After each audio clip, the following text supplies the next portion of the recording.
அல்லேலூயா. சரி, இன்னைக்கு செய்தி ஏசாயா தீர்க்கதரிசன புஸ்தகம் 48வது அதிகாரம். ஏசாயா தீர்க்கதரிசன புஸ்தகம் 48வது அதிகாரம் 17வது வசனம். பரிசுத்தராயிருக்கிற உன் மீட்பராகிய கர்த்தர் சொல்லுகிறதாவது. கர்த்தர் சொல்லுகிறாருனாலே கொஞ்சம் கவனமாக இருக்கணும்.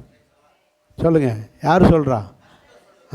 ஏசாயா சொல்கிறாரு, எரேமியா சொல்கிறாரு, எசேக்கியேல் சொல்லலை. யார் சொல்கிறா? கர்த்தர் சொல்கிறாருனாலே அந்த இடத்துல நான் பைபிளை படிச்சுக்கிட்டே வந்தோடனே டக்கு நின்றுட்டேன். அவர் என்ன சொன்னாரோ அதை கேட்போம். கொஞ்சம் என்ன சொல்கிறாரு? பிரயோஜனமானதை உனக்கு போதித்து நீ நடக்க வேண்டிய வழியிலே உன்னை நடத்துகிற உன் தேவனாகிய கர்த்தர் நானே. மறுபடியும் சொல்லுங்க, கர்த்தர் என்ன சொல்லுகிறார்? உன் மீட்பரான கர்த்தர் என்ன சொல்லுகிறார்? பிரயோஜனமாய் இருக்கிறதை உனக்கு போதிப்பேன். I will teach you. பிரயோஜனமானது, அப்புறம் வர இங்கிலீஷ் அர்த்தம். உனக்கு பிரயோஜனமானதை போதிப்பேன். போதித்து நீ நடக்க வேண்டிய வழியிலே உன்னை நடத்து. போதிக்கிறவர் மட்டுமல்ல, நடத்துகிறவருமாய் இருக்கிற கர்த்தர் நானே. ஜெபம் தியானிப்போமா? நல்ல பிதாவே, இந்த வசனத்தை எங்களுக்கு ஆசீர்வதிக்க நாங்கள் ஜெபிக்கிறோம். இந்த வசனத்தின் மீது உம்முடையதான கரம் இருக்க நாங்கள் ஜெபிக்கிறோம். 5 அப்பத்தை கொண்டு 5000 பேரை போஷித்த தேவன் இந்த வசனம் என்கிற அப்பத்தை கொண்டு இந்த சபையை போஷிக்க ஜெபிக்கிறோம். எல்லோருக்கும் ஏற்ற வார்த்தையாக இது எங்களுக்கு வெளிப்பட ஜெபிக்கிறோம். இந்த வசனத்தை எங்களுக்கு ஆசீர்வதித்து தரும்படி ஜெபிக்கிறோம். ஒருவரும் வந்த வண்ணமாய் போகாமல் விடுதலையோடு ஆசீர்வாதத்தோடு கர்த்தாவே நீர் இவர்களுக்கு போதித்து அனுப்ப நாங்கள் ஜெபிக்கிறோம். பிரயோஜனமானதை இவர்களுக்கு போதிக்க நாங்கள் ஜெபிக்கிறோம். இயேசுவின் நாமத்தில் பிதாவே, ஆமென், ஆமென். அல்லேலூயா. தேவனாகிய கர்த்தர், உன் மீட்பரான கர்த்தர். சொல்லுங்க, கடைசி வரி என்ன சொல்லுது? உன் போச்சு. தேவனாகிய கர்த்தர் நானே. ஆனால் நமக்கு சொல்லும்போது என்ன சொல்றார்? உன் மீட்பரான கர்த்தர். சொல்லுங்க, உன் மீட்பரான கர்த்தர். சொல்லுங்க, உன் மீட்பரான கர்த்தர். உன்னைய உலகத்திலிருந்து மீட்டு கொண்டு வந்த கர்த்தர். சாத்தானுடைய பிடியிலிருந்து மீட்டு கொண்டு வந்த கர்த்தர். உங்கள் குடும்பத்தில் இருந்த சாபத்திலிருந்து மீட்டு கொண்டு வந்த கர்த்தர். ஆனால் அது அந்த கர்த்தர் தேவனாகிய கர்த்தர். அவர் சொல்கிறார்னா கரெக்டாக தான் நமக்கு சொல்லுவார். அவர் சொல்லுகிறது என்னவென்றால், உனக்கு பிரயோஜனமானதை போதிக்கிறேன். முதல்ல டீச்சிங் தேவை, அப்புறம் நடத்துதல். நடத்துதலை பற்றி இன்றைக்கி சொல்ல விரும்பலை. நான் இன்றைக்கி கர்த்தர் தியானிக்க போகிற பகுதி, உனக்கு பிரயோஜனமானதை நான் என்ன செய்ய போகிறேன்? போதிக்க போகிறேன். உனக்கு நல்லது தான் நான் சொல்கிறேன், ஏன் நான் சொல்கிறத கேட்க மாட்டேன்ற அப்படின்னு பெற்றோர் சொல்கிறத கேட்டிருக்கோம். நல்லது தானே சொல்கிறேன், பிரயோஜனமானது தானே சொல்கிறேன். பிரயோஜனமானதை காது கொடுத்து கேட்கணும். இப்போ சொல்கிறேன், உங்களுக்கு கர்த்தர் பிரயோஜனமானதை போதிக்கிறார். பிரயோஜனமானதை போதிக்கிறவராக இருக்கிறார். Teaching you. அவர் என்ன டீச் பண்ணுகிறார்? பிரயோஜனமானதை டீச் பண்ண. பிரயோஜனம்னா என்னது? No, profit. ப்ராஃபிட் உனக்கு யூஸ்ஃபுல், உபயோகமானது. பிரயோஜனமானது, உபயோகமானது, லாபமானது, நல்லது. உனக்கு நல்லதை போதிக்கிறேன், லாபமானதை சொல்லித்தர்றேன். உனக்கு லாபமானதை போதிக்கிறேன், உனக்கு உபயோகமானதை போதிக்கிறேன். யூஸ்ஃபுல், பிரயோஜனமானதை உனக்கு போதிக்கிறேன். நீயோ நான் சொல்கிறத கொஞ்சம் காது கொடுத்து கேளு. கேட்டு அப்படி இந்த காதில் வாங்கி இந்த காதில் விட்டுறாமல் நோட்டில் என்ன செய்? எழுதி வை. உன் பிள்ளைகளுக்கு பிரயோஜனம். ஒரு நாளைக்காவது உங்கள் டைரியை எடுத்து அதுக்கு படித்து பார்க்கட்டும்.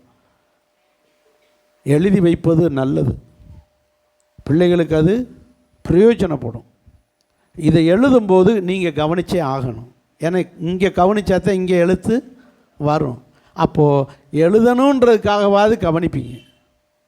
அப்போது நீங்கள் கவனிச்சிட்டீங்கன்னா உங்களுக்கும் பிரயோஜனமாயிரும், எழுதி வச்சா பிள்ளைகளுக்கும் பிரயோஜனம், அல்லது திரும்ப நீங்களே எடுத்து படிக்கும்போது பிரயோஜனமாகும். ஸோ எழுதுகிறது நல்ல பழக்கம்.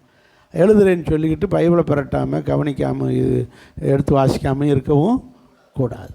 ஸோ எழுதி வைங்க. பிரயோஜனமானதை சொல்ல போகிறார். எத்தனை பேருக்கு பிரயோஜனமானது தேவை? அல்லேலூயா. உனக்கு பிரயோஜனமானதை நான் போதிப்பேன். என போதிக்கிற நபர் யார்? மீட்பரான கர்த்தர், தேவனாகிய கர்த்தர். அவர் சொன்னார்னா நல்லதை நமக்கு என்ன செய்வார்? சொல்லுவார். நீங்கள் 32ஆம் சங்கீதத்தில் தாவீதுக்கு சொல்கிறாரு, நான் உனக்கு போதித்து உனக்கு நடக்க வேண்டிய வழியை காட்டுவேன்னு சொன்னார். ஆனால் இங்கே சொல்கிறாரு, நீ நடக்க வேண்டிய வழியிலே உன்னை நடத்துவேன். அவர் வழியை காட்டுகிறவர் மட்டுமல்ல, நம்ம நடக்க வேண்டிய வழியிலே நடத்துகிறவர். 32ஆம் சங்கீதத்தில் இருக்கிறது, நான் உனக்கு போதிப்பேன், ஆனால் வழியை காட்டுவேன், நடக்க வேண்டிய வழியை காட்டுவேன்னு சொன்னார். ஆனால் ஏசாயா சொல்கிறாரு, நான் பிரயோஜனமானதை போதிக்கிறவர் மட்டுமல்ல, நீ நடக்க வேண்டிய வழியில் உன்னை நடத்துவேன். சரி, அப்போ பிரயோஜனமானது போதிக்கிறாருன்னா அந்த பிரயோஜனமானதை நம்ம என்னன்னு அறிய வச்சுக்கணும்.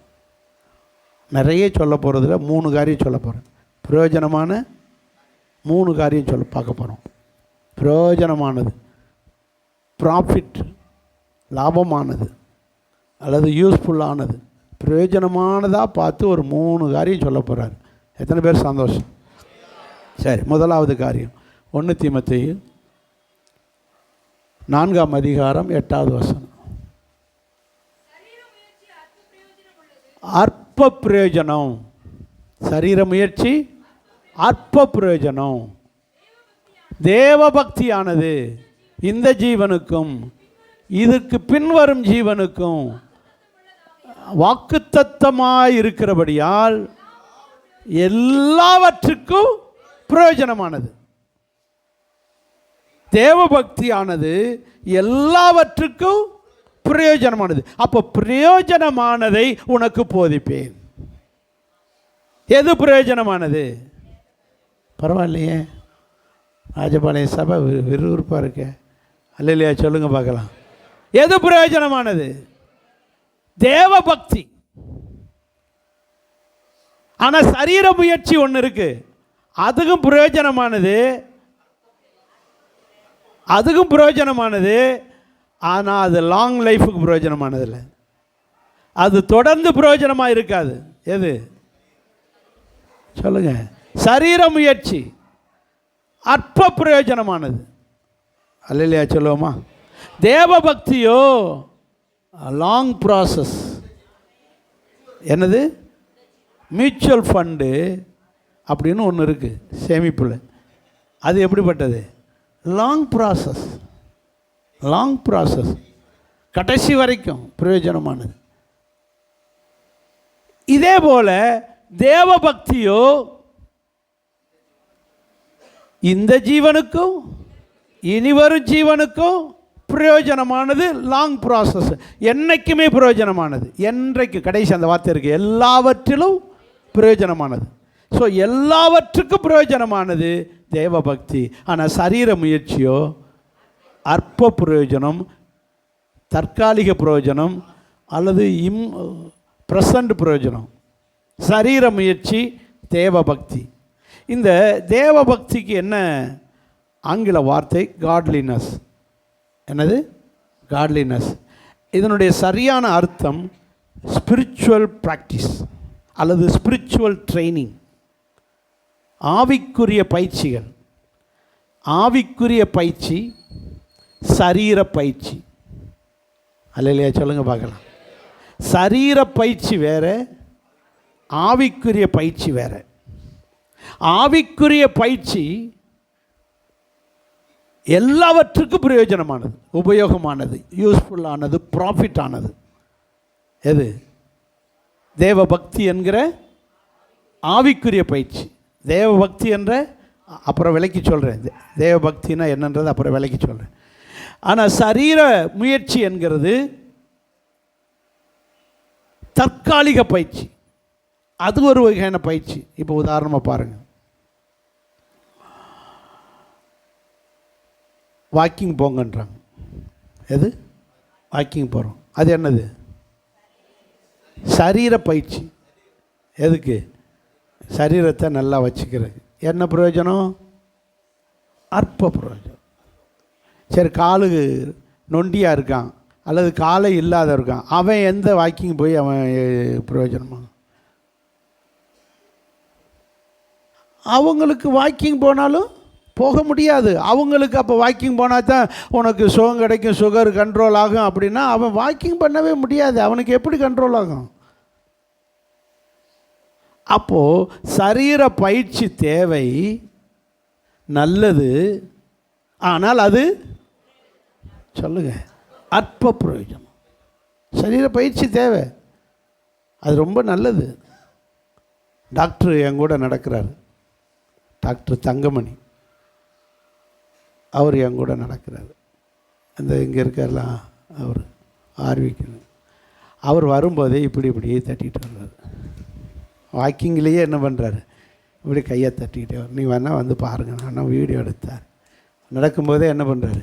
இதைத்தானே சார் எங்கள் சபையில் கை தட்டி பாடுங்கன்னு. ஒன்றும் கேட்க மாட்டேங்குது. நீங்கள் இப்படி தட்டிக்கிட்டே வர்றாரு நடக்கும்போது. கையை தட்டினா அவர் கேட்டேன், அது உடம்புக்கு என்னது? எல்லா நரம்புகளும் உள்ளங்கை உள்ளங்காலில் தான் வந்து எண்டாகும்.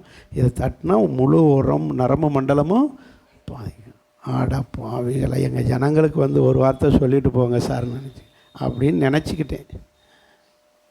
கையை தட்டி பாடுங்கன்னா கேட்டா தானே, இல்லைன்னா ரோட்டில் தட்ட விட்டுருவார்.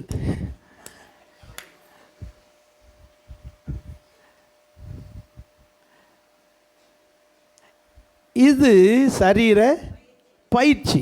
அது கண்டிப்பாக பிரயோஜனம் உள்ளது. எது? நடக்கிறது, கை தட்டுறது, இதெல்லாம் என்னது? சரீர பயிற்சி. ஆனால் அது யூஸ்ஃபுல்லானது. அவர் செய்கிறது தப்பு இல்லை, நல்லது. நம்மளும் அது நல்லது. ஆனால் அற்ப பிரயோஜனம். அதை விட முழங்காலில் நின்று ஜெபிக்கிறது, கையை தட்டி பாடுறது தேவபக்தி. என்னது? தேவபக்தி.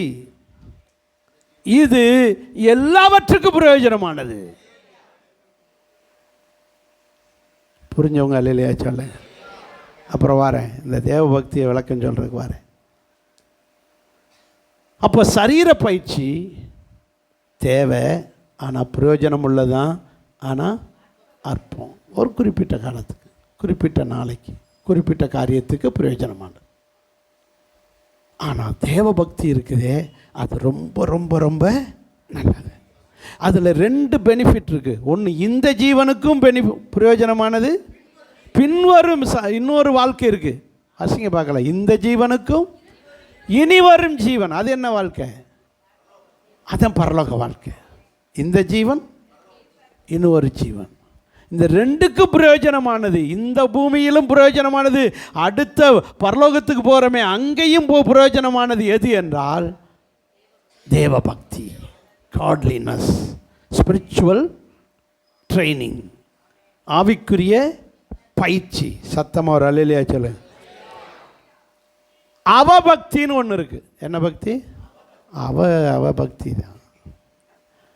அவன்னா ஆப்போசிட், பக்திக்கு எதிரானது. பக்தி இல்லாத வாழ்க்கை, பக்தியான வாழ்க்கை, பக்தி இல்லாத வாழ்க்கை. அவபக்தி உள்ளவர்களாயிருக்கிறார்கள். 2 தீத்து புஸ்தகம் 2 அதிகாரம் 11 வசனம்.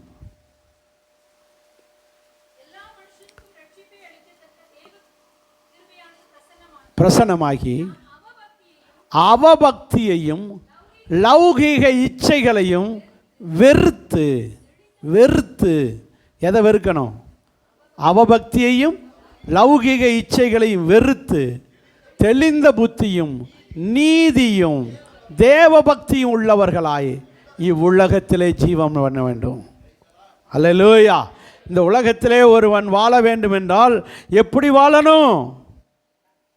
அவபக்தியும் லௌகீக இச்சை உலக இச்சைகளையும் வெறுக்கணும். அவபக்தினா என்னது? பக்தி இல்லாத வாழ்க்கை. பக்தி இல்லாத வாழ்க்கை, ஸ்பிரிச்சுவல் பிராக்டிஸ் பண்ணாத வாழ்க்கை. இன்னொன்று, ஸ்பிரிச்சுவல் பிராக்டிஸ் பண்ணாத வாழ்க்கையை வெறுக்க வேண்டும். லௌகீக உலக இச்சைகளை, உலக ஆசைகளை வெறுக்க வேண்டும், வெறுக்க வேண்டும். அவபக்தியையும், அவபக்தினா என்னது? பக்தி இல்லாதது. பக்தி எது?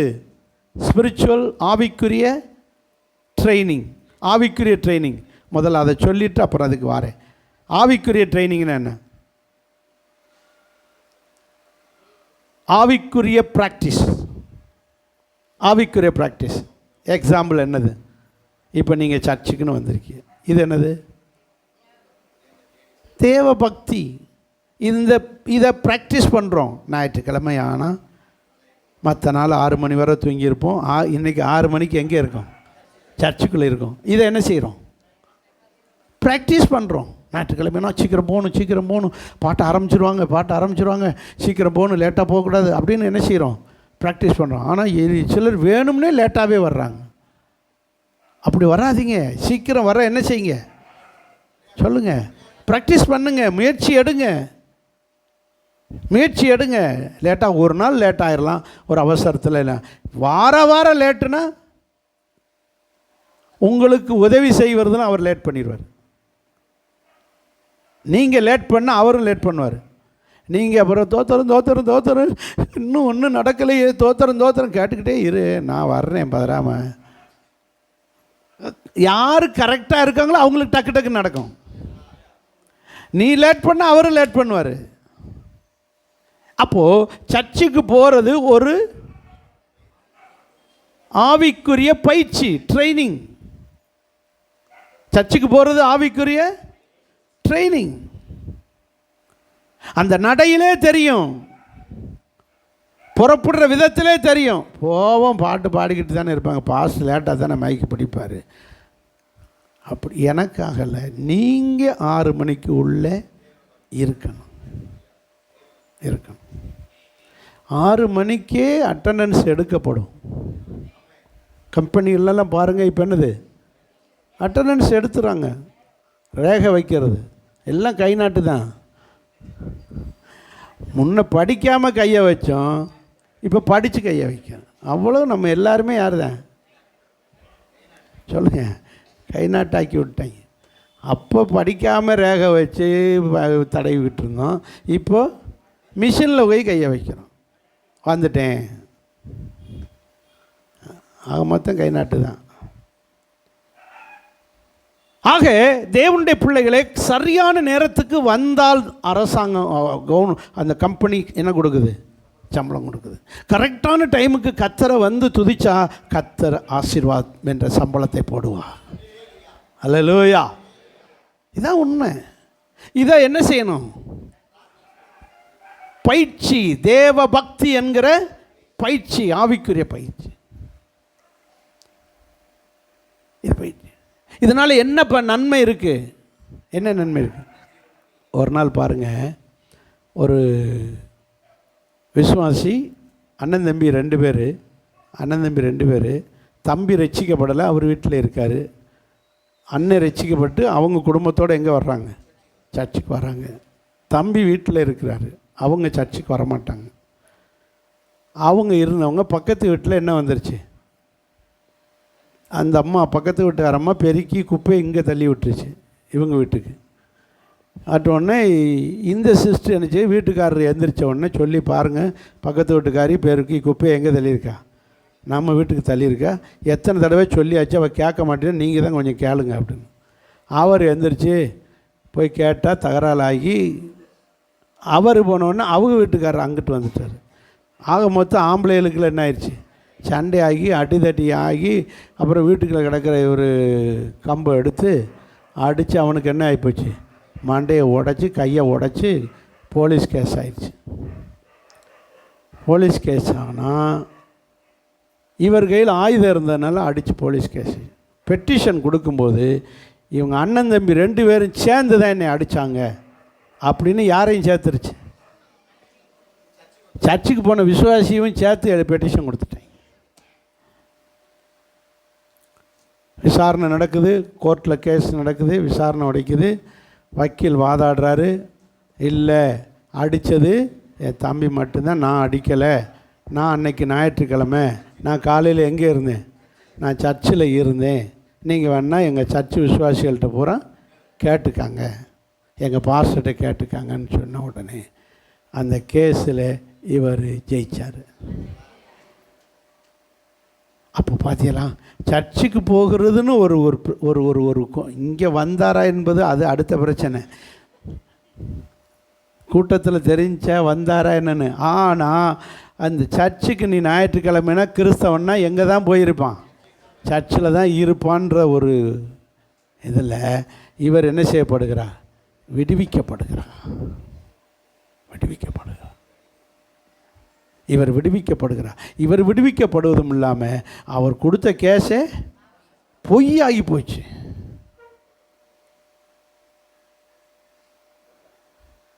இவங்க வக்கீல் இதை வச்சே ஜெயிச்சு விட்டார். இப்படித்தான் அவன் பொய்யா சொல்கிறான், அவனா அடிச்சுக்கிட்டு அவனா உடச்சிக்கிட்டு என் மேலே வேணும்னே கேஸை கொடுத்துட்டான்னு மொத்தத்தில் தோற்று போச்சு. அப்போ பார்த்தீங்களா, அந்த சர்ச்சுக்கு போகிறன்ற அந்த ஆவிக்குரிய பயிற்சி ஒரு மனுஷனை என்ன செய்யுது, பிரயோஜனமாக்குது.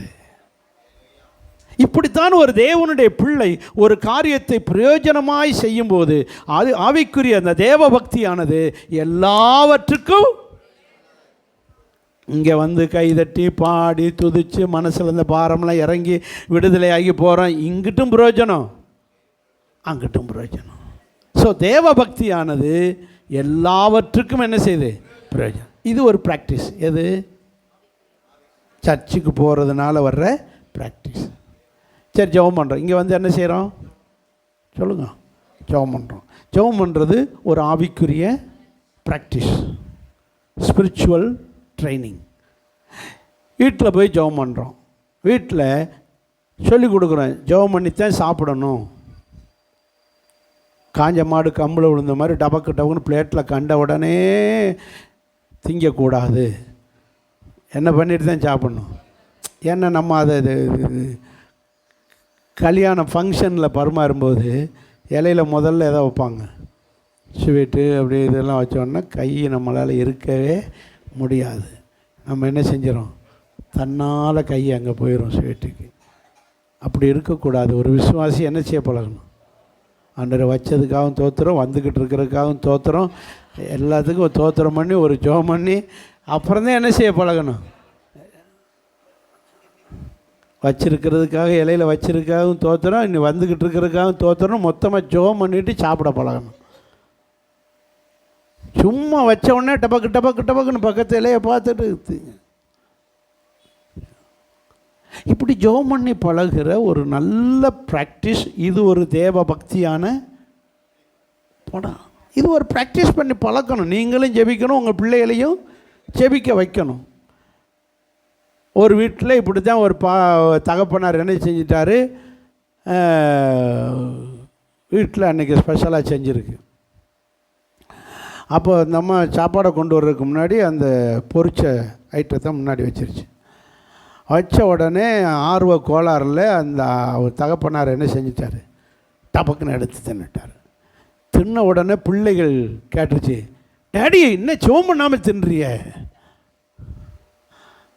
ஆர்வ கோளாறில் ஆஹா நம்ம பிள்ளைகள்கிட்ட என்ன செஞ்சுக்கிட்டோம், மாட்டிக்கிட்டோம்டான்னு டக்குன்னு சமாளிச்சு, அப்படியே மம்மி கொண்டு வரும்போதே ஜெபம் பண்ணிட்டேன்டான்னு சமாளிச்சிருக்காரு.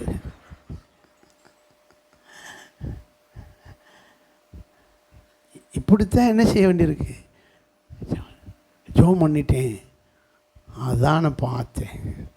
ஏன்னா இப்போ உள்ள பிள்ளைகள்லாம் ரொம்ப விவரமானது. அப்போ ஜெபம் பண்ணி தான் சாப்பிடணும். இப்படி ஜெபம் பண்ணி சாப்பிட்டு பழகின ஒரு விசுவாசி தேவனுடைய பிள்ளை மிலிட்ரியில் வேலை கிடச்சி மிலிட்ரியில் வேலைக்கு போயிருக்காங்க. மிலிட்ரியில் போனால் அவங்க பார்டர் செக்யூரிட்டி, அந்த பார்டரில் இருக்காங்க. ஒரு கம்பைன், ஒரு கேம்ப்பு 54 பேர் கொண்ட ஒரு கேம்ப்பு, 54 பேர் கொண்ட ஒரு மிலிட்ரி கேம்ப் இருக்குது. அந்த கேம்பில் இருக்காங்க. அப்போ இருக்கும்போது அவங்களுக்கு எல்லாருக்கும் காலை சாப்பாடு வருது. எத்தனை பேரோ அத்தனை பேருக்கும் ஒவ்வொரு பொட்டலம் இருக்கும். அந்த பொட்டலத்துக்குள்ளே பிரெட் ஆம்லேட்டு, மற்ற காரியங்கள், தண்ணியிலேருந்து எல்லாமே மொத்தமாக ஆக்கி ஒரு பொட்டலமாக போட்டு, இந்த கேம்பில் எத்தனை பேர்? 54 பேர். இருந்தாங்க 54 பொட்டலம் அப்படின்னு ஒவ்வொரு கேம்புக்கும் பொட்டலமாக காலை சாப்பாடை கொண்டு போய் என்ன செய்கிறாங்க? கொடுத்துருவாங்க. ஏன்னா இவங்க இதில் ஃபீல்டில் இருக்கிறவங்க. அப்போ சாப்பாடு அங்கே தயார் பண்ணி பொட்டலம் அந்த கொடுத்துட்டு போயிட்டாங்க.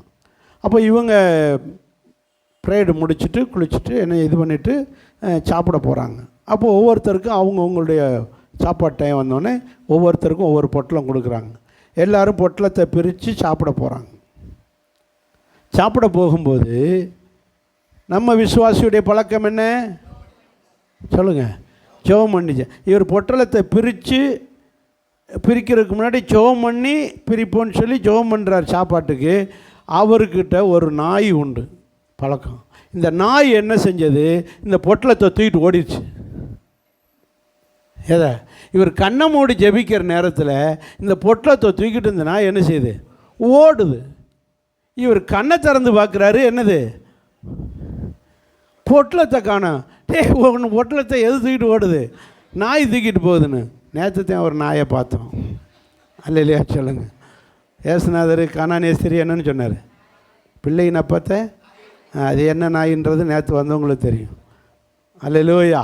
ஏன் அதை நாயின்னு சொன்னார்னு நீங்கள் இதுக்கு தான் உபவாசம் கொடுத்துக்கு வாங்கன்றது.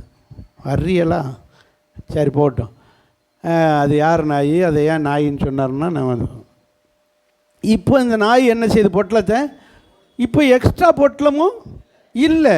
இப்போ இவர் இந்த நாயை விரட்டி பிடிச்சி பொட்டலத்தை வாங்கி ஆகணும். அதனால் எந்திரிச்சு எதை விரட்டிக்கிட்டு தர்றாரு? இன்னைக்கு கொடுக்காட்டா நான் பட்னியாக போயிடுவேன் கொடு நாயை. இப்போ விரட்டிக்கிட்டு ஓடுறாரு. விரட்டிக்கிட்டு போகிறாரு. அது 1 கிலோமீட்டருக்கு தூக்கிட்டு ஓடுது. ஓடி போய் நாய்கிட்ட போய் நெருங்கி விரட்டி பிடிக்கிற நேரத்துக்குள்ளே எதிரி நாட்டுக்காரனுடைய குண்டு விழுந்து அந்த 53 பேரும் அவுட். எதிரி நாட்டுக்கு இந்த இடத்துல கேம்ப் இருக்காங்கன்னு தெரிஞ்சு எதிரிகளுடையதான குண்டுக்கு பலியாகி 53 பேர் அவுட்டு. யார் மட்டும் தப்பிச்சான்? புரியுதா? எதனால் தப்பிச்சார்? செவம் நாயினால் இல்லை. எதனால் தப்பிச்சார்? ஜெபம் பண்ணுகிற ப்ராக்டிஸ் இருந்ததினால் தப்பிச்சார். இல்லைன்னா நாயை தூக்க விட்டுருப்பார் அவர். இவர் கண்ணை மூடி ஜெபிச்சர் நேரம் பார்த்து அது என்ன செய்யுது? அப்போ ஜெபம் இவரை என்ன செய்தது? காப்பாற்றியது. அப்போ உங்களுக்கு புரிய வைக்கிறதுக்குள்ள நான் ஸோ இந்த ப்ராக்டிஸ் எது?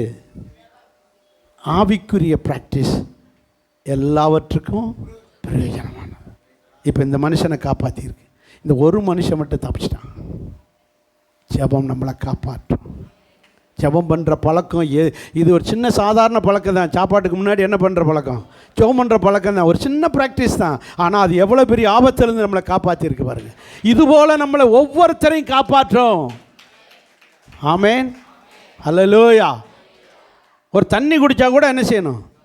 ஆமேன் ஆண்டவரே இதில் உள்ளே இருக்கிற ஜீவராஜிகள் எல்லாம், ஏன்னா இங்கே நிறைய ஜீவன்கள் இருக்குது. ஆசீர்வதி. வைரஸ் ஃபேக்ட்ரி அது இதுன்னு கிடக்கு. ஃபேக்ட்ரியா அது இதுன்னு கிடக்கு. எல்லாத்தையும் ஜோம் பண்ணி சாப்பிட்றது நல்லது, ஜோம் பண்ணி குடிக்கிறது நல்லது, ஜோம் பண்ணி பழகிறது நல்லது. எதுக்குமே ஜோம் பண்ணி பழகணும். பைபிள் வாசிக்கிறது ஒரு ப்ராக்டிஸ். எல்லாத்தையும் ஒவ்வொரு பழக்கத்துக்கும் ஒவ்வொரு கதை வச்சுருக்கேன். சொல்ல முடியும், எனக்கு நேரம் இல்லை. இப்போ ஒரு பிரயோஜனத்தையும் இன்னும் முடிக்காமல் வச்சுருக்கேன். அல்லேலூயா. ஸோ ஸ்பிரிச்சுவல் ப்ராக்டிஸ், ஆவிக்குரிய பயிற்சிகள் எல்லாவற்றுக்கும் நமக்கு எப்படிப்பட்டது? பிரயோஜனம் உள்ளது. அவபக்தி இருக்கிறது, பக்தி இல்லாத வாழ்க்கை. அது லௌகிக இச்சையும் பக்தி இல்லாத வாழ்க்கையும். அதை வெறுத்து அதை ஒதுக்கி நாம் பக்தியாக இருக்க பழக வேண்டும். அல்லேலூயா. தேவ பக்தியோ இந்த ஜீவனுக்கும் இனிவரும் ஜீவனுக்கும் பிரயோஜனமானது. எல்லாரும் சேர்ந்து ஒரு அல்லேலூயா சொல்லுவோமா? இந்த ஜீவனுக்கும் இனிவரும் ஜீவனுக்கும் பிரயோஜனமானது. படிக்க வைக்கிறோம், பிள்ளைகளை படிக்கணும். பாடத்தை எடுத்து என்ன செய்ய வைக்கிறோம்? படிக்க வைக்கிறோம். இது சரீர முயற்சி. இது என்னது? சரீர முயற்சி. படி, மனப்பாடம் பண்ணு, எழுது. சரீர முயற்சி தேவை. ஆனால் அது இந்த பிரயோஜனம், இந்த வாழ்க்கைக்கு மட்டும் பிரயோஜனம். சயின்ஸ் படிக்கிறது, மேக்ஸ் படிக்கிறது எல்லாம் தேவை, ஆனால் நல்லது, ஆனால் இந்த உலகத்துக்கு மட்டும்தான். ஆனால் ஜெபம் பண்ணுறது, பைபிள் வாசிக்கிறது, பைபிள் படிக்கிறதெல்லாம் இந்த ஜீவனுக்கும் இனி வரும் ஜீவனுக்கும் பிரயோஜனம். இப்போ என்ன செய்ய போகிறீங்க? ஞாயிற்றுக்கிழமை சர்ச்சுக்கு கூட போகாட்டாலும் பரவாயில்ல, நீ டியூஷனுக்கு போயிட்டு வந்துடு. ஹலோ, ஞாயிற்றுக்கிழமை சர்ச்சுக்கு போனால் இந்த ஜீவனுக்கும் இனி வரும் ஜீவனுக்கும், டியூஷனுக்கு மட்டும் போனால் இந்த ஜீவனுக்கு. இப்போ எதை செய்ய போகிறீங்க? சர்ச்சுக்கு போயிட்டு டியூஷனுக்கு போ. டியூஷன் டைம் அது இல்லை, சர்ச்சுக்கு போகிற அன்றைக்கி தான் டியூஷன் டைம் வச்சுருக்காருன்னா நீ மாற்று, இல்லைன்னா வேண்டாம், வேறு டியூஷனை வை, அத்தர் உனக்கு மார்க்கு தருவா. ஆமேன். புரிஞ்சுக்காங்க, நம்ம பிள்ளைக்கு எது முக்கியம்னு சொல்லி கொடுங்க. ஞாயிற்றுக்கிழமை தான் கல்யாணம் வைப்பாங்க, அது அவங்களுக்கு லீவு, அப்போ தான் ஆட்கள் பூரா மொய் எழுத வருவாங்கன்னு, அது அவங்க அப்படித்தான் வைப்பாங்க. நீங்கள் என்ன செய்யணும்? சர்ச்சுக்கு போகிறது முக்கியமாக, கல்யாணத்தில் போய் காலை சாப்பாடையும் மிஸ் பண்ணாமல் 2 சாப்பாடையும் சாப்பிட்றது முக்கியமாக? யோசித்து பாருங்கள். அது தேவை வயிற்றுக்கு போஜனம், ஆனால் அதை விட எது தேவை? சர்ச்சுக்கு. அப்போது ஆவிக்குரிய பயிற்சி, ஸ்பிரிச்சுவல் ட்ரைனிங் நமக்கு பிரயோஜனமானது, எல்லாவற்றுக்கும் பிரயோஜனமானது. சரீர முயற்சி அற்ப பிரயோஜனம், இப்போதைக்கு மட்டும் பிரயோஜனமானது. ஸோ கர்த்தர் நமக்கு தெளிவாக போதிக்கிறார். இனி நீங்கள் தான் டிசிஷன் எடுக்கணும். இதை எதை முக்கியப்படுத்தணும், எதுக்கு நம்ம முக்கியத்துவம் கொடுக்கணும், நீங்கள் தான் முக்கியம் கொடுத்து பழகுங்க.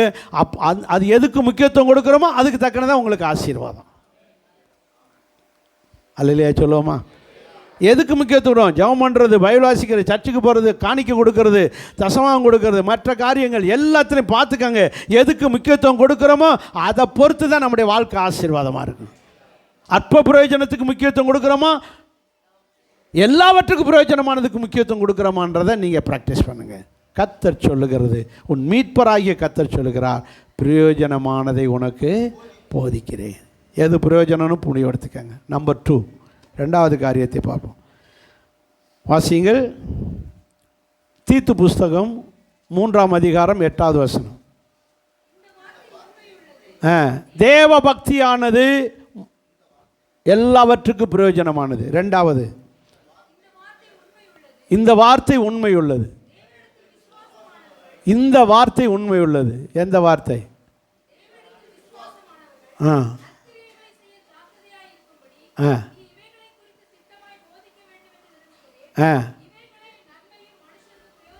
மனுஷனுக்கு பிரயோஜனமானவைகள்.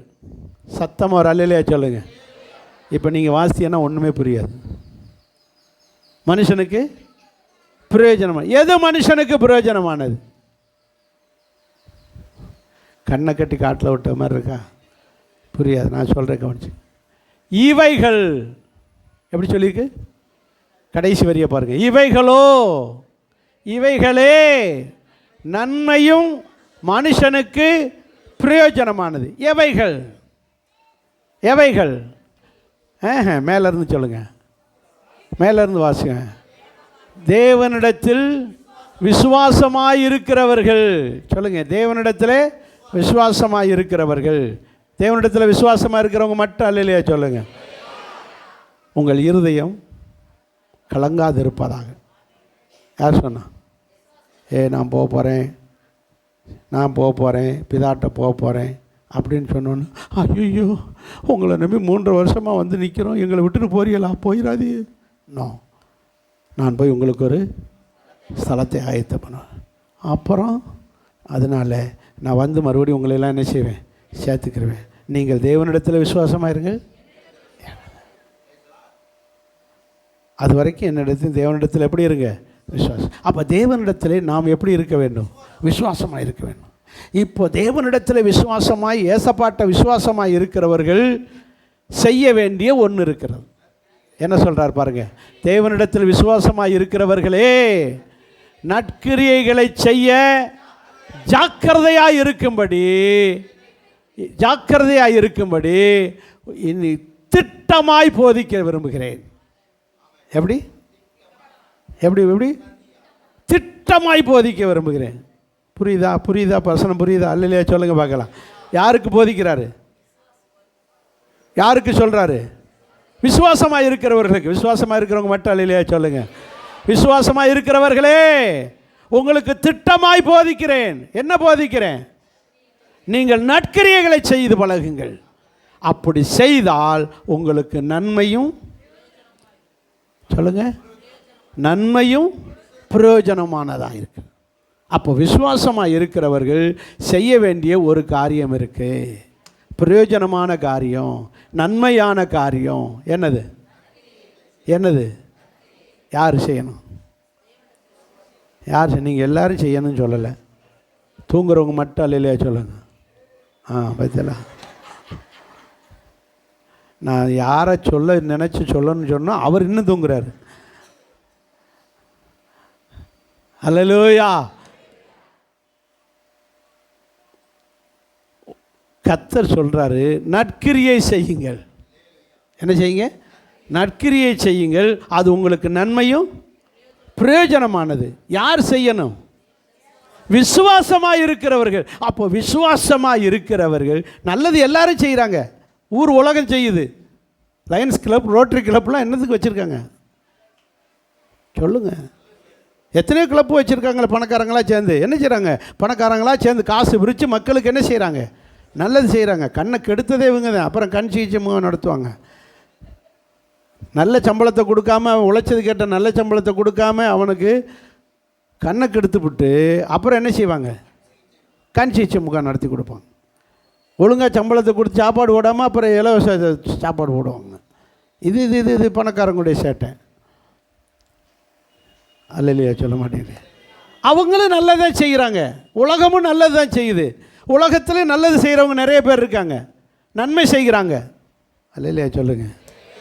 அவங்க செய்கிற நன்மைக்கும் நம்ம செய்கிற நன்மைக்கு என்ன உண்டு? வித்தியாசம் உண்டு. நீங்களோ கர்த்தரிடத்தில் யாராக இருக்கிறீர்கள்? விசுவாசமாக இருக்கிறீர்கள். விசுவாசமாக இருக்கிறவர்கள் நற்கிரியை செய்தால், நல்லது செய்தால் உங்களுக்கு நன்மை, மனுஷருக்கு நன்மை. அதை எப்படி சொல்கிற கடைசியில்? நன்மையும் மனுஷருக்கு பிரயோஜனம். உங்களுக்கும் பிரயோஜனம், மனுஷருக்கும் பிரயோஜனம். புரிஞ்சுதா? பேக்குன்னு முழிக்கிறத பார்த்தா எனக்கே பயமாக இருக்குது. புரியலை. நம்ம விசுவாசமாக இருக்கிறவங்க, உலகத்தார் ஆண்டவர்கிட்ட விசுவாசம் இல்லாத, நம்மளும் நன்மை செய்கிறோம், அவங்களும் நன்மை செய்கிறோம். ஆனால் நம்ம நன்மை செஞ்சால், விசுவாசமாக இருக்கிறவங்க நன்மை செஞ்சால் உங்களுக்கும் நன்மை, அந்த நன்மையை அனுபவிக்கிறவனுக்கும் பிரயோஜனம். உங்களுக்கும் பிரயோஜனம், அவங்களுக்கும் பிரயோஜனம். அப்படி என்றால் விசுவாசமாக இருக்கிறவர்கள் நன்மை செய்யும்போது தேவன் அவர்களுக்கு நன்மை செய்வார். எதை விதைக்கிறோமோ அதை மேலே படித்தா அப்படி தான் சொல்கிறார். எப்படி சொல்கிறார் தெரியுமா? எதை விதைக்கிறோமோ அதையே அறுப்பான். நல்லா கவனிச்சீங்களா? அப்போது நன்மை செய்ய தான் நமக்கு நன்மை வந்து சேரும். ஒரு விசுவாசியினுடைய டியூட்டி நன்மை செய்யணும். அதனால தான் சொல்கிறாரு, நன்மை செய்ய படியுங்கள். ஏசாயா தீர்க்கதரிசி சொல்கிறார், 1:17. Very good. என்ன சொல்கிறாரு? நன்மை செய்ய படியுங்கள் அல்லது பழகுங்கள். படித்தா போதும், அது என்ன செய்யணும்? ப்ராக்டிஸ் பண்ணணும். நன்மை செய்ய என்ன செய்யுங்கள்? பழகுங்கள், படிங்கள், லேர்ன், கற்றுக்கொள்ளுங்கள், அதை ப்ராக்டிஸ் பண்ணுங்கள். இயேசு நன்மை செய்கிறவராய் சுற்றி திரிந்தார். அப்போ நன்மை செய்ய பழகணும். நீங்கள் நன்மை செய்கிறதுக்கும் உலகத்தார் நன்மை செய்கிறதுக்கு என்ன உண்டு? வித்தியாசம் உண்டு. நம்ம நன்மை செஞ்சால் நமக்கு நன்மை வந்து சேரும், மக்களுக்கும் நன்மை போய் சேரும். அதனால் 2 பேருக்கும் பிரயோஜனமானது. 2 பேருக்கும் பிரயோஜனமானது. சரி, இந்த நன்மை செய்கிறதிலே யாருக்கு செய்வது, எப்படி செய்வது? நீதிமொழிகளில் சாலமோன் சொல்கிறாரு, சீக்கிரம் எடுங்க, 3ஆம் அதிகாரம் 27ஆம் வசனத்தில், நன்மை செய்கிறதுக்கு உனக்கு திராணி இருக்கும்போது அதை செய்யாமல் இருக்காதே. அதை செய்யத்தக்கவர்களுக்கு பார்த்து செய்ய. கவனிக்கிறீங்களா? அந்த வசனத்தை கவனிங்க, எல்லாரும் கவனிங்க. நன்மை செய்ய திராணி தேவை. ரெண்டாவது, செய்யத்தக்கவர்களுக்கு செய்யணும். கடன் வாங்கி நன்மை செய்யக்கூடாது. அடுத்தவன் பொருளை எடுத்து நீ நன்மை செய்யக்கூடாது. இல்லையா? சொல்லுங்க. நான் நன்மை செய்ய போகிறேன், எங்கள் அப்பாட்ட வாங்கிக்கொண்டு, அவங்க அம்மாட்ட வாங்கிக்கொண்டு நன்மை. உனக்கு நீ சம்பாரித்து நன்மை செய். இல்லையா? சொல்லுங்க. அல்லேலூயா. நன்மை செய், திராணிக்கு தக்க செய். உன் சம்பளத்தில் நன்மை செய்கிறது. அதனால தான் பாருங்கள், அமெரிக்கா போன்ற ஐரோப்பா நாடுகள் எல்லாம் பார்த்தீங்கன்னா சம்பளத்தில் 10ல் 1 பங்கு யாருக்கு கொடுப்பாங்க? கர்த்தருக்கு தசம பாகத்தை செலுத்துவாங்க. சம்பளத்தில் 1000 ரூபா சம்பளம்னா 100 ரூபா யாருக்கு? கர்த்தருக்கு கொடுத்துருவாங்க. அதே மாதிரி இன்னும் 1 பங்கு 100 ரூபா எடுத்து ஏழைகளுக்குன்னு எடுத்து வைப்பாங்க. அதுக்கு பேர் மெர்சி பாக்ஸ். என்ன பாக்ஸு? இது ஆஃபரிங் பாக்ஸு, அது மெர்சி பாக்ஸ். 2 இருக்கும் சர்ச்சில். ஆஃபரிங் பாக்ஸ் உள்ளே இருக்கும். நான் அந்த அமெரிக்கா சர்ச்சுகளில் பார்த்துருக்கேன். ஆஃபரிங் பாக்ஸ் உள்ளே இருக்கும், மெர்சி பாக்ஸு வெளியில் இருக்கும். அதில் கொண்டு வந்து வச்சுருவாங்க. அவங்க வெறும் காணிக்கை ரூபா மட்டும் கிடையாது, ட்ரெஸ்ஸு, வாட்சி, எது அவங்க வீட்டுக்கு நமக்கு தேவையில்லைன்னு நினைக்கிறாங்களோ அதை கொண்டு வந்து அந்த பாக்ஸில் வச்சுட்டு போயிடுவாங்க. அதை பாஸ்டர் எடுத்து அல்லது சர்ச்சில் இருக்கிறவங்க எடுத்து அது ஏழைகளுக்கு கொடுப்பாங்க. ஏழைகள் இல்லைன்னா பேக்கிங் பண்ணி அது கொடுத்துருவாங்க. எங்கே அனுப்பணுமோ அங்கே அனுப்பிடுவாங்க. அதுக்கு பேர் என்ன பாக்ஸு? Mercy box. இரக்க பெட்டி, இரக்கத்தின் பெட்டி. ஏழைகளுக்காக இரக்கம் காட்டு. இரக்கம் செய்கிறவர்கள் பாக்கியவான்கள், அவர்கள் இரக்கம் பெறுவார்கள். இப்படி அவர்கள் விசுவாசிக்கிறவர்களாய் மட்டுமல்ல, தேவனை விசுவாசிக்கிறவர்களாய் மட்டுமல்ல, தேவனை விசுவாசிக்கிறவர்கள் அதே நேரத்தில் நன்மை செய்கிறவர்கள், நற்கிரியை செய்கிறார், நன்மை செய்கிறார்கள். ஒரு தேவனுடைய பிள்ளை நன்மை செய்ய பழகணும், ப்ராக்டிஸ் பண்ணணும். உங்களால் ஒருத்தருக்காவது வாங்கின சம்பளத்தில் இந்த மாதம் ஒரு டீ வாங்கி கொடுத்துருக்கோமா? சிரிக்காது. இந்த மாத சம்பளத்தில் பக்கத்தில் ஒரு புது ஆத்மாவுக்கு ஒரு டீ வாங்கி கொடுத்துட்டு இயேசுவை பற்றி சொல்லி பாருங்கள், கண்டிப்பாக கேட்பான். எழுத்து சண்டைக்கு வர மாட்டான். ஆமேன்னு சொல்ல மாட்டேங்க. கப்சூப்புனா இருக்கு. நானும் என் வீட்டாருமோ வென்றால் அவளத்தை நானே அனுபவிப்பேன். அப்போது உங்கள்கிட்ட நன்மை செய்கிற மெர்சி, இரக்க குணம் இல்லை. விசுவாசிக்கிறவர்களே, உங்களுக்கு சொல்றார் யாரு? விசுவாசிக்கிறவர்களே, நீங்கள் என்ன செய்ய பழகுங்கள், அது பிரயோஜனமானது. முதல்ல சொன்னேன், தேவ பக்தியானது இந்த ஜீவனுக்கு இனி வரும் ஜீவனுக்கும் பிரயோஜனமானது. நன்மை செய்கிறதோ நற்கிரியை செய்வதோ பிரயோஜனமானது. நமக்கும் பிரயோஜனம், மனுஷருக்கும் பிரயோஜனம். ஸோ 2வது பிரயோஜனமானது எது என்றால் என்ன செய்வது? நற்கிரியை செய்ய. நான் என்னத்தை செய்ய வாங்கி கொடுத்து அவங்க என்ன கொடுத்து ஒரு நன்றி இல்லையே. நன்றி இருக்க மாட்டாங்க, நன்றி இருக்க மாட்டாங்க, நன்றி இருக்க. நம்ம தான் என்ன செஞ்சுக்கிறணும்? செஞ்சுக்க. ஒருத்தருக்கு உதவி செய்கிறோம், அவங்க ஆண்டவருக்கு நன்றி இல்லை, அதுக்காக உதவி செய்யாமல் இருக்கக்கூடாது. செஞ்சுக்கிட்டே இருக்க, செஞ்சுக்கிட்டே இருக்க. ஆணுடைய பிள்ளைகள் அந்த இதை புரிஞ்சுக்கிறணும் கான்செப்ட். தேவன் நமக்கு கொடுத்த டியூட்டி நன்மை செய்கிறதான் ஒழிய அந்த ரிசல்ட்டை பார்க்குறது அவருக்கு தெரியும். அவனை எப்போ ரட்சிக்கணும், எப்படி ரட்சிக்கணும் அவர் பார்த்துக்கிறார். அல்லேலூயா சொல்லுங்க. அதனால தான் கலாத்தியரில் சொல்கிறாரு 6ஆம் அதிகாரம் 9ஆம் வசனத்தில், சமயத்துக்கு தக்க யாவருக்கும் விசேஷமாக விசுவாசிகளுக்கு நன்மை செய்ய கடவோம். நன்மை செய்கிறதுல விசுவாசி அவிசுவாசி 2 டீம் இருக்கு. சபையில் உள்ள விசுவாசிகளை பார்த்து நன்மை செய்யுங்க, அவங்க இன்னும் தோத்திரம் சொல்லுவாங்க.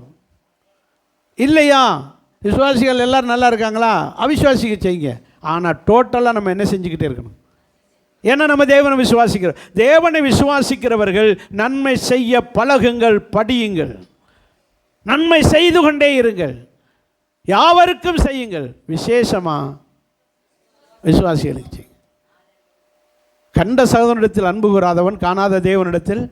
அப்போ கண்ட சகோதரர் சபைக்குள்ள இருக்கிற ஒரு ஏழையை பார்த்து உதவி செய்யுங்க. சபைக்குள்ள எல்லாருமே நல்லா தானே இருக்குன்னா அவிசுவாசிகளுக்கு உதவி செய்யுங்க. அல்லையா சொல்லுவோமா? ஸோ நன்மை செய்யுங்கள், நன்மை செய்ய பழகுங்கள். அந்த விஷயத்தில் என்ன செய்யக்கூடாது? சொல்லுங்கள், சோர்ந்து போகக்கூடாது. அவன் இவ்வளோ பூசி இருக்கானே, இப்படி பட்டை அடிச்சு வித்துறானே, இவனுக்கு போய் எதுக்கு நான் செய்யணும் அப்படின்னு நினைக்காதீங்க. அவன் வேதனையில் பூசிக்கிட்டு தர்றான். நீங்கள் பாருங்கள், நமக்கே தெரியும், முன்னையெல்லாம் இப்படி பக்தி கிடையாது இந்துக்களுக்கு. கோயிலுக்கு அலைகிறாங்க, ஊருக்கு அலைகிறாங்க, ஒரு மரத்தை விட மாட்டேன்றாங்க. மரத்துக்கு மரம் என்ன வருது? சாமி வந்துடுது. குலை காய்ச்சிக்கிட்டு வச்சுக்கிட்டு என்னத்தையாவது பண்ணிக்கிட்டு அவங்க அது ஏன் செய்கிறாங்கன்னு தெரியுதா? பக்தின்னு நினைக்கிறீங்களா? பக்தின்னு நினைக்கிறீங்களா? பிரச்சனை கூடி போச்சுன்னு அர்த்தம். நாட்டில் நிம்மதி எதுக்கு ஊருக்கு அலைகிறாங்க? வெள்ளை சேலை, மஞ்சள் சேலை, பச்சை சேலை இதுகளை கட்டிக்கிட்டு ஊருக்கு நினச்சி சிவப்பு சேலை, மஞ்சள் சேலை கட்டிக்கிட்டு அலைகிறாங்க. இங்கிட்ட ஆம்பளை பூரா கருப்பு வேட்டி, கருப்பு துண்டு, அது இதெல்லாம் கட்டிக்கிட்டு இப்படி ஏன் இப்படி அலைகிறாங்கன்னா பக்தி அல்ல, பிரச்சனை கூடி போச்சுன்னு அர்த்தம், நிம்மதி இல்லைன்னு அர்த்தம், சமாதானம் இல்லாமல் இப்படி அலைகிறாங்க. அவர்களுக்குள்ளே பக்தி வந்துருச்சுன்னு நினைக்காதீங்க. ஏன் முன்னே இருந்த பக்தி எங்கே போச்சு? பக்தி கூடிருச்சுன்னு நினைக்காதீங்க. நிம்மதி இல்லை வீட்டுக்குள்ளே, சமாதானம் இல்லாமல் அந்த கும்பிட்டாது நல்லா இர மாட்டோமா, இதை கும்பிட்டாது நல்லா இர மாட்டோமா, அங்கே போயினால் நல்லா இர மாட்டோமான மக்கள் நிம்மதி இல்லாமல் அலைகிறார்கள். இதை புரிஞ்சு கொண்டு நான் அப்படி தான் பார்க்குறேன், நான் அப்படி தான் அவங்கள பார்க்குறேன். நிம்மதி இல்லாமல் தான் அலைகிறாங்க. இந்த சாமியை கும்பிட்டோம் நல்லா ஆயிட மாட்டோமா, அங்கே போய் இறங்கி நல்லா, இந்த பூக்கில் தீக்குள்ளே இறங்கியாவது நல்லா ஆயிட மாட்டோமானா அது நம்ம இன்னும் சுட தெரியுது. ஏதாவது ஒரு வழியில் தேடுறாங்க. நீங்களோ அவங்களுடைய வெளி தோற்றத்தை அல்ல, அவனுடைய உள்ளான மனசை பார்த்து அவர்களுக்கு என்ன செய்யுங்க? நன்மை செய்யுங்க. ஆமென் சொல்லுவோமா? எல்லோரும் சேர்ந்து ஒரு அல்லேலூயா சொல்லுவோமா? சரி, இப்படி நன்மை செய்கிறனால எனக்கு என்ன நன்மை? வாசிங்க, ரோமருக்கு எழுதின நிருபம் 2ஆம் அதிகாரம் 7ஆம் வசனம். சோர்ந்து போகாமல் நற்கிரியை செய்தால் மகிமை, கனம், அழியாமை, நித்திய ஜீவனை அளிப்பார். 3 காரியம். 1 மகிமை, கனம், நித்திய ஜீவன். இந்த பூமியில் உங்களுக்கு மரியாதை கிடைக்கும், மரியாதை கிடைக்கும், மகிமையாக இருக்கும். அன்னதானம் பண்ணுறாங்க அல்லது ஒரு ஏழைகளுக்கு ஃபீஸ் கட்டி படிக்க வைக்கிறாங்க, அதுக்கெல்லாம் என்ன கிடைக்குது? இன்னார் எனக்கு உதவி செஞ்சாங்க, இன்னார் செஞ்சாங்க. உங்களுக்கு மரியாதை, கனம், காணர், கனப்படுத்தப்படுகிறீர்கள், கனப்படுத்தப்படுகிறீர்கள். இன்னொன்று நித்திய ஜீவன் கிடைக்கிறது. அல்லேலூயா. எது கிடைக்குதோ இல்லையோ நித்திய ஜீவன் கிடைக்கும். யாருக்கு? நற்கிரியை நன்மை செய்கிறவர்களுக்கு. ஆகவே எப்படி செய்யணும்? சோர்ந்து போகாமல் கொடுக்கணும், சோர்ந்து போகாமல் செய்யணும். இன்றைக்கி பாருங்கள், பெற்ற பிள்ளைகளுக்குன்னு செய்கிறீங்க, பெற்ற பிள்ளைகளை படிக்க வைக்கிறீங்க, ஆனால் அதுகளுக்கு என்ன இல்லை? நன்றி இல்லை. அதுக்காக செய்யாமல் இருக்கவும் கூடாது. நம்ம கடமையை நம்ம என்ன செய்யணும்? செய்யணும். அதான் ஒரு பழமொழி, ஒரு இது எழுதியிருந்தாங்க வண்டியில். 16 வயசுக்குள்ளே பிள்ளை வேலைக்கு போனால் தகப்பன் சரியில்லைன்னு அர்த்தம். 60 வயசுக்கு பிறகு தகப்பன் வேலைக்கு போனால் பரவாயில்லையே. எல்லாரும் படிச்சிருக்கீங்க இந்த வாசகத்தை. 16 வயசுக்குள்ளே பிள்ளை பள்ளிக்கூடம் வேலைக்கு போச்சுன்னா தகப்பன் சரியில்லை, தாய் தகப்பன் சரியில்லை. ஆனால் வயசான பெற்றோர் வேலைக்கு போகிறாங்கன்னா பிள்ளைகள் சரியில்லை. உங்கள் வீடு எப்படின்னு பார்த்துக்க. உங்கள் அப்பா அம்மாவுக்கு ஒழுங்காக சோறு போடுறீங்களா? ட்ரெஸ் எடுத்து கொடுக்குறீங்களா? அப்பா அப்படியே குத்துது பாஸ்டர் நீங்கள் சொன்ன வார்த்தை. அப்படியே நற்கிரியை செய்வதில் சொல்லுங்கள் பார்க்கலாம், சோர்ந்து போகக்கூடாது. நீங்கள் செஞ்சால் நல்லது வந்து சேரும், நித்திய ஜீவனும் கிடைக்கும். அல்லேலூயா சொல்லுவோமா? எல்லோரும் சேர்ந்து ஒரு அல்லையா சொல்லுவோமா? நல்லா தானே இருக்காங்க, வேலை செஞ்சு சாப்பிடட்டும். அவங்க நல்லா இருப்பாங்க, வேலை செய்கிறது அவங்க பாடு. நீ ஓன் டியூட்டி உங்கள் அப்பா அம்மாவுக்கு சம்பாரிச்சு போட்டியா? அல்லையா சொல்ல மாட்டீங்களே. நற்கிரியை செய்வதில் சோர்ந்து போகாமல் இருந்தால் பரலோகத்தை சுதந்தரிப்போம். ஆமென்.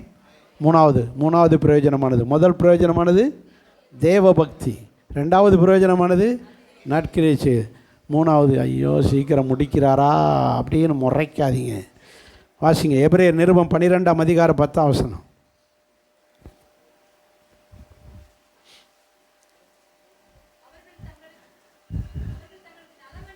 முறைச்சு பார்க்குறாங்க, முடிப்பாரா இன்னும் மூணாவது ரெண்டாவதுன்னு கிடக்காது. 5 நிமிஷத்தில் முடிச்சிடும் உங்களுக்காக. அவர்கள் தங்களுக்கு நலமென்று தோன்றினபடி கொஞ்ச கால சிட்சித்தார்கள். இவரோ பரிசுத்தத்துக்கு நாம் பங்குள்ளவர்களாகும்படி நம்முடைய பிரயோஜனத்துக்காகவே சிட்சிக்கிறார். சத்தம் ஒரு அல்லையா சொல்லுங்க பார்க்கலாம். நம்முடைய பிரயோஜனம். ஸோ இங்கே இதை அர்த்தத்தை சொல்கிறேன். 2 தகப்பன். என்ன தகப்பன் சொல்லுங்க? 2 தகப்பன், ஒரு தாய், 2 தகப்பன். சில வீடுகளில் 2 தாய் ஒரு தகப்பன் அப்படிலாம் இருப்பாங்க. இங்கே நமக்கு 2 தகப்பன் இருக்கார். ஒன்று மாம்ச தகப்பன், நம்மளை பெற்ற தகப்பன். இன்னொன்று ஆவிக்குரிய தகப்பனாகிய இயேசு. இப்போ சொல்லுங்கள், எல்லாருக்கும் 2 தகப்பன் இருக்காரா? சொல்லுங்கள், 2 தகப்பன் இருக்காரா? எல்லாருக்கும் 2 புருஷன் இருக்கா? என்ன இப்போ ஒரு மாதிரி சிரிக்கிறிய? ஒன்று சரீர புருஷன், இவர் தாலி கட்டினவர். இன்னொன்று ஆத்ம மணவாளன். யார் இப்போ தான் கை வேகமாக தட்டுறாங்க. என்ன அர்த்தத்தில் சொன்னாரோன்னு நினச்சிக்கிட்டு இருந்தீங்க. இதுக்கு பேர் என்னது?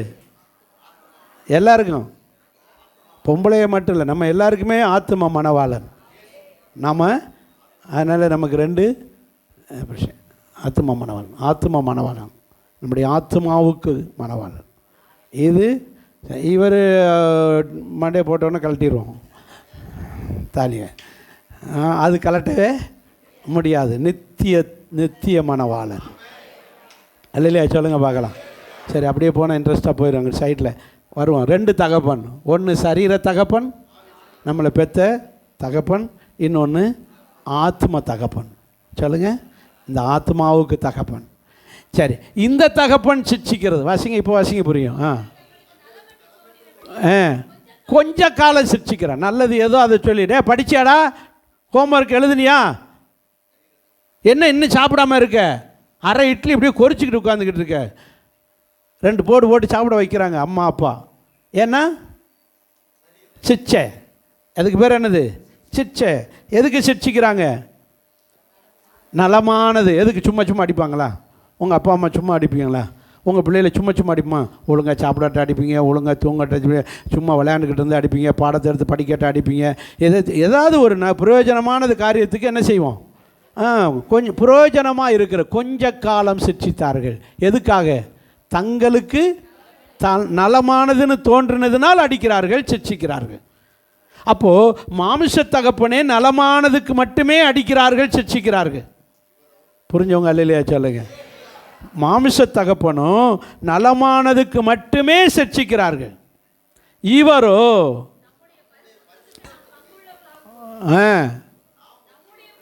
நம்முடைய பிரயோஜனத்துக்காகவே சிட்சிக்கிறார். சத்தமாக ஒரு அல்லையா சொல்லுவோமா? எல்லாரும் சேர்ந்து ஒரு அல்லையா சொல்லுவோமா?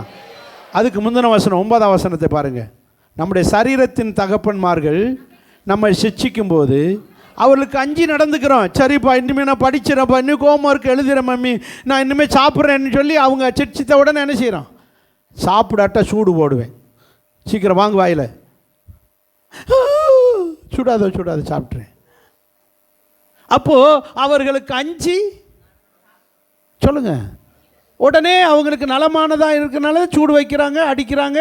அவங்களுக்கு அஞ்சி அதை உடனே செய்கிறோம். புரியுதா? நாம் பிழைக்கத்தக்கதாக ஆவிகளின் பிதா யாரு? ஆவிகளின் தந்தை, ஆவிகளுக்கு தந்தை, ஆவிகளின் பிதாவுக்கு வெகுவாய் பயந்து நடக்க வேண்டியது அவசியம் அல்லவா? எல்லாரும் சேர்ந்து வர அல்லேலூயா சொல்லுங்க.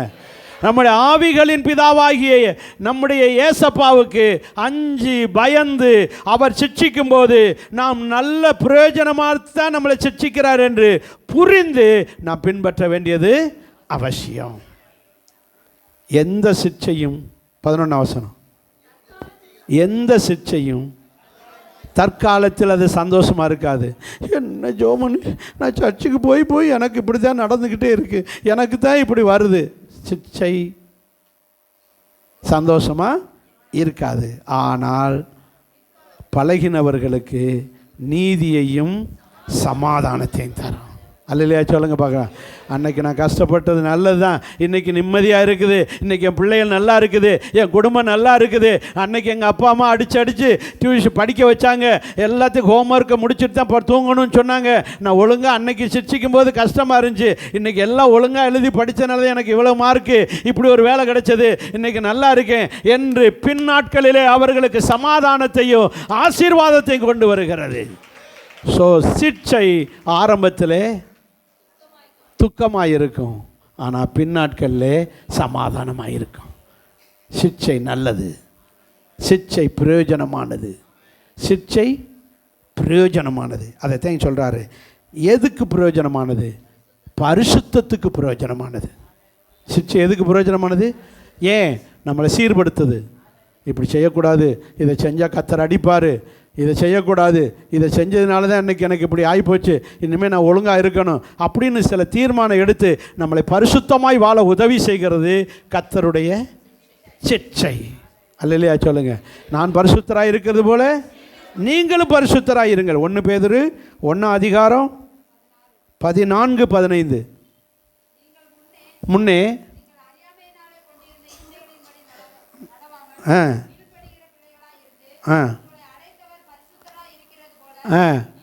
நீங்களும் எல்லாவற்றிலும் உங்கள் நடக்கைகள் எல்லாவற்றிலும் பரிசுத்தராயிருங்கள். உங்களை அழைத்தவர் பரிசுத்தர். ஆகவே தான் அவரும் தன்னை போல நீங்களும் நானும் பரிசுத்தமாக இருக்கணும்ன்றதுக்கு தான் நம்மளை சிட்சிக்கிறாரு.